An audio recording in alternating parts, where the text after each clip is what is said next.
ya. Kita menganggap ilusi bahwa hukum itu adalah sesuatu yang ideal, penuh moralitas dan lain sebagainya, tetapi pada prakteknya dia sering menjadi cara paling buruk gitu untuk menyelesaikan permasalahan, khususnya pada kelompok-kelompok yang sementara kita kategorikan rentan. Dalam hal ini, konteks hari ini adalah anak gitu ya, yang hak suaranya juga terbatas, banyak hal ditentukan oleh orang dewasa, banyak keputusan-keputusan itu diserahkan kepada orang dewasa, keputusan terhadap dirinya, terhadap tubuhnya pun banyak ditentukan oleh orang dewasa. Dan ketika dicampur dengan hukum, itu daya rusaknya menjadi sangat tinggi gitu kepada anak-anak. Artinya risiko yang dihadapi anak itu menjadi semakin tinggi.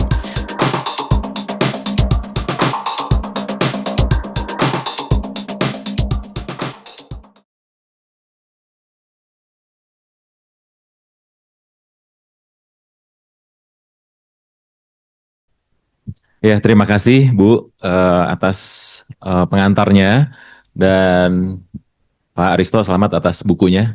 Kayaknya itu jadi satu referensi yang momentumnya, kemarin saya sempat komentar juga terkait buku tersebut bahwa buku tentang KUHAP ini ya memang timingnya sekarang gitu ya. Untuk banyak yang bahas tentang rancangan undang-undang KUHAP gitu ya, rancangan KUHAP banyak yang membahas, dan kita memang masih fakir gitu untuk referensi-referensi yang berkualitas tinggi gitu. Nah, salah satu Prof. Aristo ini memang dengan ciamik gitu meluncurkan suatu buku yang timingnya itu pas banget gitu ya. Jadi selamat, dan mudah-mudahan bisa terdistribusi secara meluas dan dibaca oleh pihak yang khususnya yang berkompeten gitu ya, yang memiliki pengaruh. Nah, oke. Ya, ya Ibu Bapak, ini di bagian yang terakhir ya, tapi mudah-mudahan tidak melunturkan semangat kita di topik ini. Kita Hari Anak Nasional, dan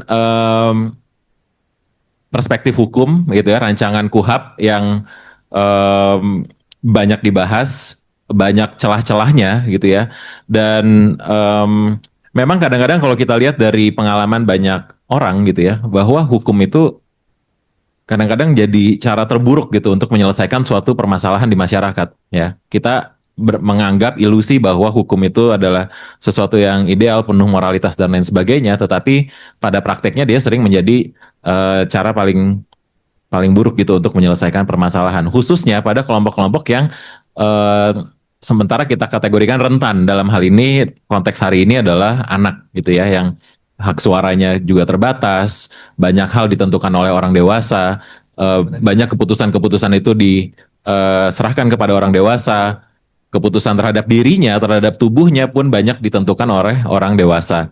Dan ketika dicampur dengan hukum, itu daya rusaknya menjadi sangat tinggi gitu kepada anak-anak. Artinya risiko yang dihadapi anak itu menjadi semakin tinggi. Nah, di paparan saya pada sore ini saya akan mencoba membumikan gitu ya, konteks yang kita dari tadi bahas tentang hukum itu kepada permasalahan yang lebih fundamental. Nah, boleh slide berikutnya Mas Dani. Ya, tadi di slide pertama ada kata-kata desain ya, desain rancang gitu ya. Sebetulnya itu adalah terminologi yang cukup umum kita gunakan ya. Kalau ibu bapak sekarang di snack nih ya, ada aqua botol gitu ya, di snack juga ada makanan risol dibagikan, kita semua makan makanan yang sama gitu ya, minum minuman yang sama. Nah, kalau ibu boleh milih gitu ya, mau minum aqua dan snack yang dibagikan ini, atau ditanya, Bu, mau makan apa? Mau ayam atau sapi atau kepiting saus Padang gitu ya, lebih suka mana gitu kan? Bagi kita yang punya kebutuhan tersendiri, pasti akan lebih suka kalau kita bisa memilih. Ya, bisa memilih, oh saya kayaknya lagi pengen makan ayam nih, pilih ayam. Yang lagi pengen makan Padang, pilih Padang. Yang pengen makan mie, pilih mie ya. Artinya disesuaikan, sama kayak baju, didesain itu dirancang, diukur bajunya. Bukan kita beli yang sudah jadi, tapi kita mencoba mengukur sedapat mungkin. Kenapa? Karena setiap orang memiliki keunikannya tersendiri. Itulah kenapa desain itu digunakan. Nah, di dalam hukum ya demikian juga polanya ya. Kadang-kadang gap atau kesenjangan itu terjadi karena kita nggak diukur. Kita udah terima mentah-mentah. Pada saat kita lahir ke dunia ini, kita lahir sudah dengan ekosistem hukum yang sudah tersedia. Ya, kita nggak ikut bikin hukum yang sudah ada. Anak-anak kita sekarang lahir dengan landscape hukum yang sudah ready, sudah tersedia. Jadi suka nggak suka, ya dia harus terima. ya, dan itu justru seringkali menjadi akar permasalahan. Nah, dalam konteks rancangan KUHP, saya akan coba ambil kepada kesenjangan ketika rancangan KUHP itu dibuat dengan tidak mempertimbangkan beberapa aspek yang berkaitan dengan konsep-konsep atau aspek-aspek dalam perancangan ini atau desain, ya. Nah, dalam hal ini adalah orientasi pengguna, kayak baju tadi harus diukur dulu dong orangnya, ya. Nah, dalam hukum pun demikian, harus dicek dulu yang akan menggunakan hukum ini cocok atau enggak. Ya, nah itulah kemudian perspektif design thinking ini digunakan dan fokusnya adalah pada substansi dan juga pada prosesnya. Boleh slide berikutnya, Mas Dani? Ya. Nah, ada satu pertanyaan ya. Sekarang yang kita punya adalah KUHP yang ada kemudian ada segepok rancangan KUHP dan ada Undang-Undang Sistem Peradilan Pidana Anak. Ya, suka nggak suka, itulah yang kita punya sekarang.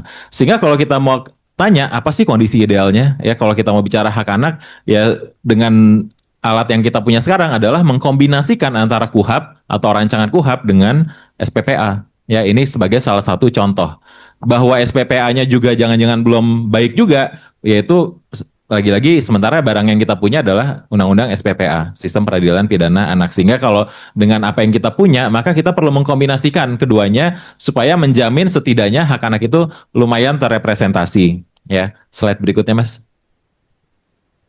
Nah, tadi saya sebut mengenai celah legislasi ya, dari mulai Prof Aristo menyampaikan rancangan KUHP tidak secara eksplisit mengatur hukum acara terkait anak ya, di kontrol F terus tulis anak, yang keluar bukan melaksanakan ya, bagian dari kata-kata melaksanakan nah anaknya itu, tapi kata-kata anaknya sendiri juga nggak pernah muncul ya. Jadi yang menjadi permasalahan adalah tidak ada pasal yang men-trigger menuju ke Undang-Undang SPPA. Nggak ada jembatannya. Kenapa judul slide saya itu jembatan? Karena memang nggak ada jembatannya. Jadi tidak ada pasal yang men-trigger, oke, kalau kondisi ini terpenuhi, switch ke sistem peradilan pidana anak, itu tidak ada, saklar tersebut tidak ada. Ya, sehingga tidak terlihat harmonisasi yang tegas antara rancangan KUHP dengan Undang-Undang SPPA. Ya, sehingga konsekuensinya diversinya belum sepenuhnya pasti. Kalau kita ambil satu sampel contoh diversi sebagai salah satu fitur yang dapat mengakomodir hak anak. Boleh slide berikutnya, Mas? Nah, status quo lagi ya, status quo itu adalah kondisi sekarang saat ini ya.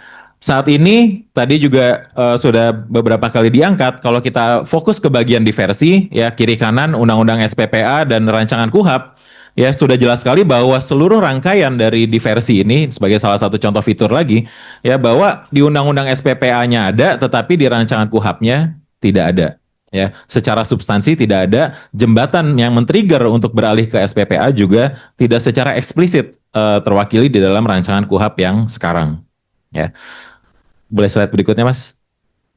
Ya, nah sehingga kondisi idealnya gimana? Ya harus ada saklarnya. Ini usulan saya gitu ya. Mungkin ini mimpi di siang bolong gitu ya, karena sekarang udah momentum menuju pengesahan atau pengundangan gitu ya, udah injury time gitu kan. Tetapi mungkin ini bisa jadi pelajaran juga sih sebetulnya untuk di sektor lain gitu ya, bukan hanya di anak tapi mungkin di kelompok rentan yang lain, bahwa selama tidak ada trigger kepada sesuatu yang memang memiliki fitur secara khusus, kalau bahasa hukumnya lex spesialisnya gitu ya, maka yang akan digunakan ya para penggunanya, user tadi itu, si pemilik atau si pengguna dari undang-undang akan tetap menggunakan apa yang sudah ada. Kita akan tetap minum aqua lagi gitu ya. Mau mesen jus mangga jadi nggak bisa gitu. Karena nggak ada pertanyaan, nggak ditanyain mau mangga atau enggak gitu ya. Nah, dalam undang-undang ketika tidak ada trigger dari rancangan KUHP atau KUHP-nya nanti ke dalam undang-undang sistem peradilan pidana anak, maka problema yang selama ini kita hadapi mungkin akan terus terjadi gitu ya. Slide berikutnya, Mas. Nah, di dalam design thinking ya, yang kemudian kami coba iriskan ya, saya di sini sebetulnya juga dosen di Atmajaya ya, saya mengajar di Fakultas Hukum dari tahun 2010 di Fakultas Hukum, dan sekarang di timnya Bu Asmin. Di tahun 2024 saya bersama beberapa teman itu mendirikan Divisio Legal Design ya, sebenarnya kantor hukum tapi plus pendekatan atau berparadigma design thinking gitu ya, karena berorientasi kepada preventif. Nah, salah satu yang kami lakukan adalah melakukan user journey ya. Jadi kalau kita bikin satu program, suatu aplikasi, suatu rencana apapun, termasuk acara ini gitu ya. Tadi pagi kami briefing, oh ya nanti peserta datang, peserta registrasi dulu, lalu peserta masuk ke dalam ruangan, lalu kita makan siang, lalu dan seterusnya, itu disimulasikan terlebih dahulu.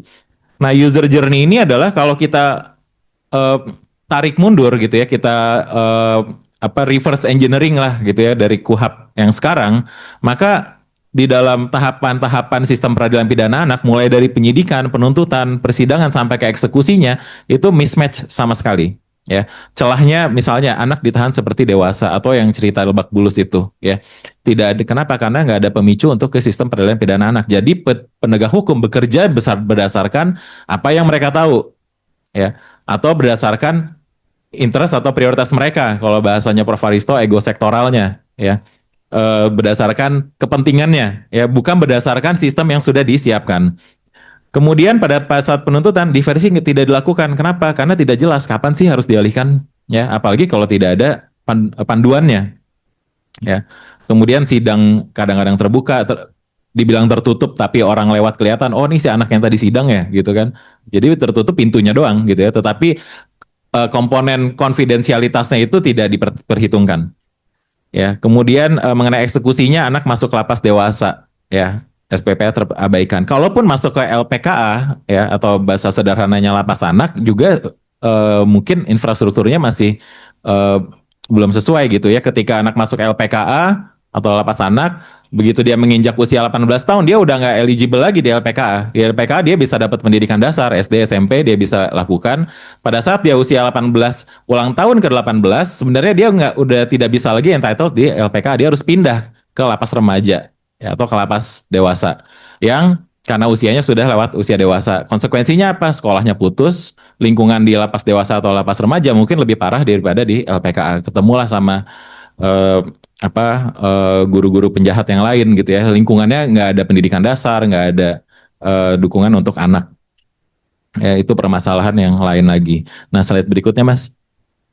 Nah, sekaligus perkenalan mengenai design thinking ya. Jadi kalau di dalam design thinking memang ada 5 aspek, nanti ada konkretnya gitu ya. Yang pertama memang kita harus kenali audiensnya siapa. Kalau mau bikin baju, yang pakai baju ini siapa? Si Siraj atau si Abilio atau siapa gitu ya. Kemudian di-define, kenali kebutuhan berdasarkan sudut pandang orang tersebut. Oh, si Siraj nih tingginya 174, Abilio tingginya 180, ya bikin bajunya menyesuaikan. Ya. Kemudian ideat atau mencurahkan pendapat gitu ya. Kira-kira kalau tingginya 174 bajunya seperti apa ya? Oh ya harusnya seperti ini. Kemudian prototipe, oh, dibikin model contohnya, prototipenya, contoh sederhananya terlebih dahulu untuk kemudian diujikan, dites. Coba ini Siraj bajunya muat nggak? Oh kepanjangan, kekecilan atau udah pas gitu ya. Dilakukan testing. Ya, semua desain produk, tutup botol minum yang baru tuh apa Aku Viva, kenapa tutupnya gurat-gurat? Karena oh ternyata lebih gampang bukanya. Ya, aplikasi handphone semua sebenarnya menggunakan yang kalau di dalam teknologi dikenal sebagai user experience atau UX. Nah, boleh slide berikutnya, Mas. Nah, kalau kita contohkan, ya ini terjadi di sebagai thought experiment atau di dalam alam pikiran kita mengandai-andaikan. Kalau di dalam sistem peradilan pidana, kalau kita mau melakukan empathize, kita mau cek audiens, kita harus tanya sama penyidiknya, tanya sama jaksa atau hakim. Kalau ini diterapkan, kira-kira yang terjadi apa, gitu ya. Lalu di-define, kemudian dimunculkan ide-ide, kemudian dilakukan prototyping, atau lalu kemudian yang terpenting adalah bagian yang terakhir, harus dites, diuji cobakan. Boleh slide berikutnya, Mas? Ya. Nah, setelah diuji cobakan, itu harus diuji lapangan field testing. Ya, benar bisa berfungsi nggak ini barang? Ya. Kemudian disimulasikan. Kalau di dalam dunia teknologi informasi atau di dalam kalau sekarang tuh startup teknologi, mereka dapat fasilitas yang namanya sandbox policy. Ya, boleh dicoba pada sekelompok orang tertentu gitu ya. Ada inovasi teknologi tertentu dicobakan dulu. Kalau kira-kira melanggar konsumen, melanggar perlindungan data pribadi ya nggak diterusin. Tapi kalau kira-kira berguna dan resikonya kecil bisa diterusin. Jadi ada semacam dicobakan terlebih dahulu. Ya, ke dalam hal ini kita bisa tanya apakah aparat mengerti kalau pasalnya seperti ini ya, atau perlu tambahan pelatihan ya. Apakah proses diversi kemudian bisa dianggap meningkat atau kualitasnya membaik? Apakah warga merasa proses itu lebih adil dan lebih transparan? Nah, boleh slide berikutnya, Mas. Nah, ini biasa dikenal sebagai legislative piloting, ya, di piloting dulu. Proses legislasi yang sekarang terjadi atau selalu terjadi dari tahun ke tahun, ya, dari dulu sampai sekarang, adalah proses legislasinya itu tanpa testing, nggak dicoba dulu, ya. Yang dilakukan adalah membuat naskah akademik. Naskah akademik itu kan terjadinya sebelumnya. naskah akademik dibikin, dibahas-bahas-bahas, lahir rancangan undang-undang, debat-debat-debat ya, rapat terbatas, nego, proses politik, kemudian baru disahkan. Tapi setelah rancangan undang-undang itu kayak ada gap, tidak ada proses diuji cobakan. Oke, sekarang kita udah punya RUU, anggaplah RUU itu sebagai prototipe. Prototipe itu harus dites dulu pada sekelompok terbatas. Kalau ini dilakukan, kira-kira apa yang akan terjadi? Apakah benar bekerja atau ada orang yang haknya terlanggar? Nah, kalau itu tidak dilakukan, ya wajar saja orientasi pengguna itu tidak diperhitungkan secara sepenuhnya. Akhirnya apa? Yang dicentang hijau kanan, pragmatisme terjadi, ya kayak tadi. Kemudian hak anak tidak terpenuhi, diversinya nggak jalan karena tidak ada switch atau trigger yang bisa memicu ke SPPA. Next slide, Mas. Ya, ini udah 2 slide terakhir ya, 3 slide terakhir. Jadi kondisi idealnya gimana? Ini juga lagi-lagi pertanyaan. Mudah-mudahan bukan mimpi di siang bolong gitu ya. Bahwa kalau selama ini prosesnya adalah diawali dengan naskah akademik gitu, kemudian lanjut menjadi rancangan KUHP, usulannya adalah ya idealnya memang harus di testing dulu ya. Memang kita melakukan analisis, oh ini nggak bisa nih, ini ada hak terlanggar, ini secara logika berbenturan dan seterusnya. Tetapi pada level prakteknya yang menghadapi itu siapa? Para penegak hukum dan lain sebagainya perlu dilakukan yang namanya testing untuk sebelum dia disahkan. Dan dengan catatan bahwa trigger itu perlu secara tegas dinyatakan. Ya, jadi uji coba legislasi sebelum pengesahan ini mungkin yang nggak pernah terjadi di Indonesia. Ya, tapi di negara-negara lain, di tempat lain pernah terjadi nggak sih sebetulnya? Boleh next slide, Mas. Ya. Nah, di tempat lain terjadi, di kita aja yang nggak terjadi gitu ya. Di tempat lain terjadi, misalnya di Finlandia, apakah rancangan undang-undang itu diuji coba? Iya, lewat yang tadi legislative piloting, dites dulu nih, dicoba di Polres Jaksel ya. Kalau rancangan undang-undang KUHP-nya kayak gini, di Polres Jaksel dites dulu sebagian kecil dengan landasan hukum ya. Di Belanda apakah diuji coba? Ya, ya lewat ex ante evaluation ya. Jadi setelah itu dilakukan evaluasi, ada feedback loop yang terjadi, kurangnya di mana dilakukan penyesuaian khususnya di level teknis, bukan di level konsep-konsep lagi gitu ya. Di Selandia Baru apakah diuji coba? Ya, lewat user testing dan plain language review ya, lewat bahasa, bukan hanya dari keberfungsian dari fitur tersebut, tetapi apakah dari bahasanya bisa mudah dimengerti ya, kepemahaman dari bahasa undang-undangnya. Di Indonesia tidak. Yang terjadi di Indonesia adalah naskah akademik dikombinasikan dengan proses politik. Ya, tidak ada proses user testing. Nah, sehingga rekomendasinya, boleh slide terakhir, Mas, adalah konkret ya. Mungkin yang pertama adalah perlu ada pasal yang eksplisit yang memang mengakui SPPA. Ini kalau konteksnya SPPA dalam rancangan KUHP, selain tentunya komponen-komponen lain, penyikapan terhadap kelompok rentan itu memang terrepresentasi secara optimal. Tetapi kalau memang mengandalkan sistem peradilan pidana anak, harus dibukakan pintunya untuk bisa masuk ke dalam SPPA. Kemudian yang kedua adalah diwajibkannya simulasi hukum. Ya, hukum acara anak dalam penyusunan legislasi. Kenapa ini disarankan untuk diwajibkan? Karena anak nggak bisa bicara atas namanya dirinya sendiri secara langsung. Harus kita, akhirnya orang dewasa semua yang memutuskan untuk anak. Ya, oleh karena itu wajib disimulasikan, lihat reaksinya, lihat apa yang terjadi. Bahwa anak misalnya masuk ke ruang sidang, dia nggak ngerti ini proses apaan sih, gitu kan. Dan tekanan psikologis masuk ke dalam satu ruangan, semua orang membicarakan tentang dirinya, yang dia sendiri nggak tahu apa yang terjadi. Proses setelah ini apa? Apakah saya dikurung? Apakah saya diborgol? Apakah saya dimasukin ke ruangan arsip dan lain sebagainya? Mereka nggak ada ide sama sekali. Ya. Nah, sehingga wajib disimulasikan karena menyangkut kelompok yang nggak bisa secara langsung berbicara atas nama dirinya sendiri. Kemudian kembangkan ekosistem legislasi yang melibatkan pengguna ya, baik itu anak ataupun aparat. Yang berikutnya adalah uji coba pasal melalui prototyping dan feedback loop ya, tentu harus diberikan pedoman dan lain sebagainya. Dan yang terakhir adalah pengujian sebelum pengesahan. Ya, nah kurang lebih itu. Nanti kita bisa lanjut di diskusi. Saya kembalikan ke moderator. Terima kasih Bu Anita.